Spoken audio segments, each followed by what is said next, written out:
5, 4, 3, 2, 1, close the door. Saya sedih loh ketemunya saatnya begini. Aduh. Itulah. Jadi waktu itu kan you text me, gimana nih situasi? Iya. Okay. Dan the minute you texted, terus saya bilang tuh merasa Masya Allah, yes, we are facing tough situations. Terus kan immediately you said, what can we do? Gitu. Yeah. You offer help waktu itu. Immediately. Terus saya bilang, Mas Dedi, kita ini punya tantangan yang besar, yang saya harus sampaikan apa adanya, bahwa ini gak gampang, ini akan panjang, dan kita yang sudah monitor ini dari awal, tahu persis bahwa apa yang terjadi di negara-negara lain adalah sumber pelajaran buat kita. Karena itu, jangan anggap Indonesia beda. Kita sama-sama manusia. Virus ini nggak kenal sosial ekonomi. Kenapa kalau bisa kena siapa saja. Jadi waktu dengar that text dia, saya waktu itu langsung bilang, Mas bantuin dong jangkauan teman-teman muda. Karena pada waktu itu kita merasa ini adalah satu masalah yang harus dikerjakan seluruh komponen masyarakat, pemerintah dan masyarakat. Dan teman-teman muda harus sadar bahwa tingkat penularan tertinggi itu ada di mereka yang usia 20 sampai 40. Itu yang paling tinggi. Di seluruh dunia datanya begitu. Nah, di kita sempat datanya nggak seperti itu. Ya, karena nggak ke data, Pak. Persis.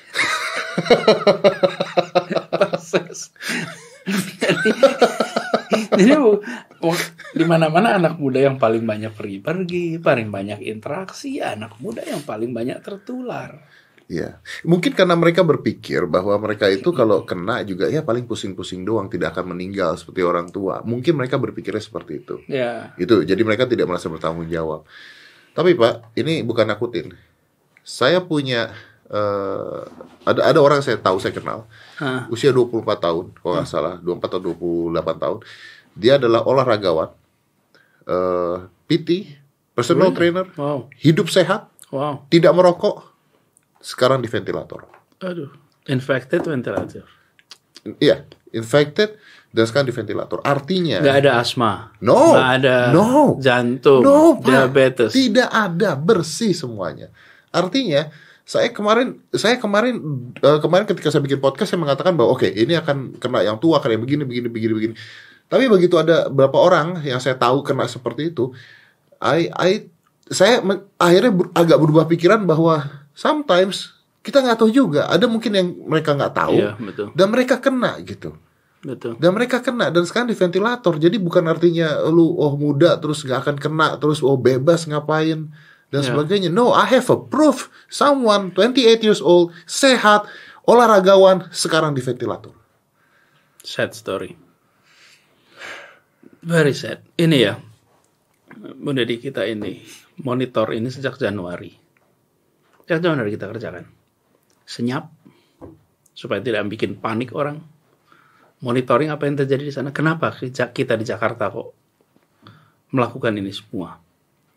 Jakarta itu adalah gerbangnya Indonesia bagi dunia internasional. Karena itu, kalau Jakarta tidak monitoring ini, tidak melakukan persiapan, habis Indonesianya.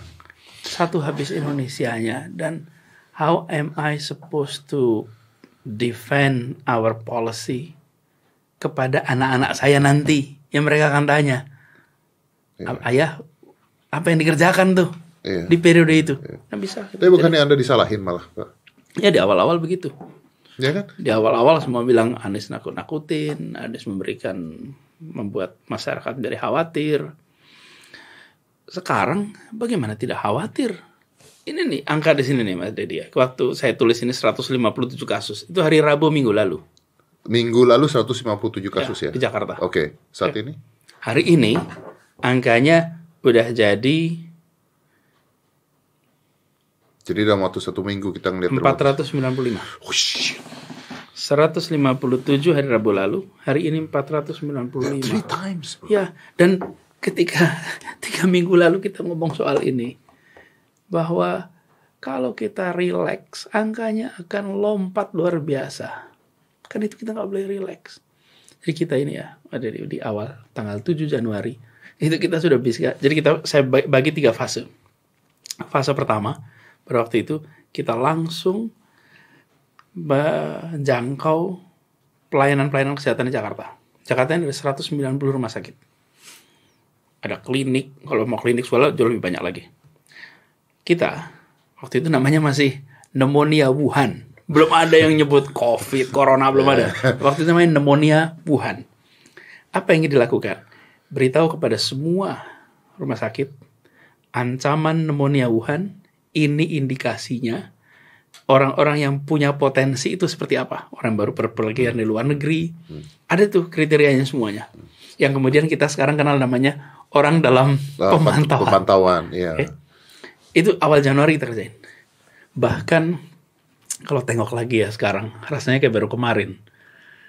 Tanggal 29 Januari, kita ini bikin rapat pimpinan khusus di Pemprov DKI dengan ngundang imigrasi, ngundang badan intelijen, untuk membicarakan mengenai ancaman pneumonia Wuhan. Waktu itu udah mulai bicara tentang coronavirus. Artinya untuk menafsirkan akan seperti apa? Untuk kita menjaga waspada. Waktu itu batas kita. Batasnya. Kenapa undangnya imigrasi? Yeah. Saya waktu itu ingin tahu siapa saja yang datang dari Tiongkok di Jakarta. Okay. Saya ingin tahu mereka tinggal di mana, alamatnya di mana, tinggal sama siapa. Karena mereka adalah orang yang kita harus pantau. Yeah. Gini mau jagain Jakarta ini. Supaya mereka, kalaupun masuk, periksa. Datanya nggak ada. Saya kayaknya ingat banget Pak Anies tuh nggak pernah ngomong di media tentang hal tersebut sama sekali. Juga nggak pernah ngomong bercanda tentang virus ini kalau nggak salah. Nggak pernah. Sama sekali. Ini tuh sangat serius. Kita nggak pernah ngomong di media. Sampai kemudian kita pantau nih. Saya pantau terus. Tiap 2 hari sekali dapat data berapa jumlah orang dalam pemantauan, berapa pasien dalam pengawasan. Datanya makin hari makin naik. Dan saat itu saya bilang ini pasti kita sudah ada kasus. Ya. Cuman kita nggak punya datanya, kita nggak punya kewenangan untuk melakukan pemeriksaan labnya dan lain-lain. Tapi kan gini, bro, agak bodoh ketika berpikir negara lain bisa kena terus Indonesia itu kebal. Itu kan sudah tidak masuk akal. Saya sempat ngomong juga, gue sempat ngomong di podcast gue, ini udah gak masuk akal kita dibilang kebal. Dan udah gak masuk akal ketika dicanda-candain, maksudnya, kita kebal lah, kita berdoa hilang lah dan sebagainya. This is not a jokes anymore. Why people make it as a jokes? Yeah. Why important people making this as a jokes? Because this is not a jokes. This is no jokes, and that is irresponsible. Ya, ini tidak bisa. Ini tuh sangat serius. Sekarang kalau ada yang bilang nih, dan beberapa kali saya mengalami itu, Pak Anies, kan tingkat kematiannya cuma 3%, lebih rendah daripada cancer. Kematian cancer lebih tinggi, kematian jantung lebih tinggi, bahkan kematian flu biasa prosentasenya lebih tinggi. Ada bahkan yang bilang begini, kecelakaan lalu lintas itu persentase kematiannya lebih tinggi.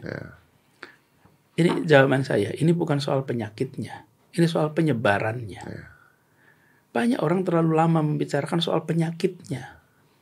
Oke, ketika ada 100 orang, lalu 3 meninggal, 97 itu sehat, maka dibilang case fatality rate-nya 3%. Kalau kejadian-kejadian penyakit-penyakit itu tidak bersamaan. Problem dari sini adalah karena di penyebarannya. Ketika terjadi bersamaan, asalnya ratusan, jadi ribuan, jadi belasan ribu, jadi puluhan ribu. Maka sistem pelayanan kesehatan kita tidak sanggup untuk menangani. Jumlah tempat tidur terbatas, jumlah kamar terbatas, Jumlah rumah sakit terbatas, jumlah dokter terbatas, jumlah perawat terbatas.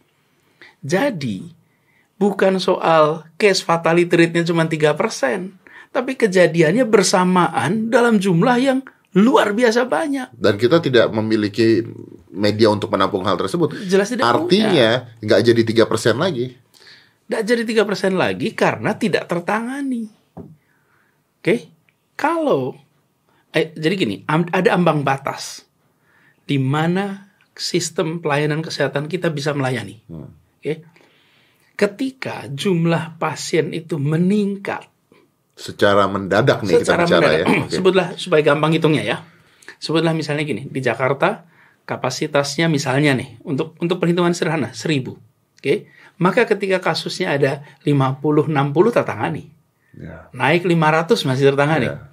Begitu dia menjadi 1.000 udah mulai padat tuh. Yeah. Semua dokter udah pasti setengah mati. Naik lagi jadi 2.000, 3.000, udah. Sistem yang kita miliki gak akan bisa. Dan ini dialami bukan hanya di Indonesia, seluruh dunia. Seluruh dunia. Dan bukannya kita juga udah belajar dari BPJS aja kita pusing kan? Iya betul. Yeah. BPJS kita pusing, tambah ini pula. Tambah ini pula, betul. Dan ini ya kalau kita lihat apa yang terjadi di seluruh dunia, bahwa sistem pelayanan kesehatan itu tidak didesain untuk melayani epidemik, apalagi pandemik. Tidak ada. Ya memang nggak siap. Kalau siap kan udah dari kemarin-kemarin kita beres. Mungkin ada satu negara seperti Singapura. Singapura sesudah pengalaman SARS kemarin, dia melakukan reorganisasi. Ya betul. Sampai rumah sakitnya pun sudah disiapkan. Siapkan. Dia belajar dari kasus SARS. Jadi dia bangun, pemerintahnya membangun ICU di rumah sakit swasta. Saya baca itu betul. Lalu mereka mengatakan di dalam kondisi emergency semua ICU itu dikontrol oleh pemerintah. Betul. Diambil alih. Betul. Dalam kondisi normal Anda silakan pakai. Sehingga ketika muncul situasi seperti sekarang, mereka cukup punya banyak ICU. Nah, kita tidak. Karena itu, mengetahui ini, apa yang harus kita kerjakan? Menahan penyebaran. Supaya jumlah tadi, kalau tadi sebutlah untuk diskusi itu sebutnya 1.000, jangan sampai meningkat terlalu banyak kasus sehingga melampaui kapasitas. Ini artinya, satu, kalau ada kasus, ungkapkan secara transparan. Oke? Dari awal, transparan. Si A kena, maka A-nya diberitahu. Supaya dia bisa beritahu tetangganya, keluarganya, koleganya. Sehingga kelompok itu bisa langsung diisolir. Merekanya melakukan yang dikenal sekarang self-quarantine ini. Karantina diri. Karantina pribadi. Supaya dia bisa melewatkan masa di mana virus itu tumbuh. Dan virus itu nanti mati. Selesai. Maka circle itu putus. Ya, jadi artinya menyetop penyebaran dari circle itu. Betul. Tapi bukannya Pak Anies sendiri pernah mengatakan jumlah korban segini? Pada saat itu saya lupa. Sedangkan Dr. Terawan mengatakan masih negatif. Iya. Iya. Iya. Waktu itu, kalau nggak salah 1 Maret. Iya, 1 Maret. 1 Maret. Udah nggak bisa ditahan tuh. Udah angkanya sudah sangat mengkhawatirkan. Ya, di sini di Kompas ditulis bantah pernyataan Anies, Terawan mengatakan kurang tepat, semuanya negatif corona. Yeah. What happened to this? What happened to this? I mean, ya, gini, saya bisa jawab yang bagian saya. Oke. Saya memonitor informasi tentang COVID ini terus-menerus dari mulai Januari, Februari. Angkanya terus meningkat. Bahkan jumlah orang yang sakit karena pneumonia bulan Februari meningkat tinggi sekali. Oke. Kan ini seperti pneumonia, bukan? Iya. Kita masih belum tahu nih positif atau tidak, enggak. Ya, hasil tesnya kita tidak bisa tahu persisnya. Tapi angkanya itu, dan pada saat itu saya bilang saya harus menyampaikan kepada rakyat Jakarta bahwa inilah situasi yang sedang dihadapi Jakarta. Kita harus berhati-hati, kita harus waspada. Waktu itu saya juga tidak memiliki informasi tentang konfirmasi berapa yang positif dan lain-lain. Dan Saya sadar bahwa saat itu saya banyak diserang, bahkan dibantah. Ini pernyataan saya. Tapi saya pernah ngomong di meja ini, saya nggak takut atas apa yang ditulis di sosmed. Saya lebih memikirkan apa yang ditulis sejarawan besok. Mereka nanti akan melihat ini semua pakai data lengkap, apa yang kita kerjakan benar apa tidak.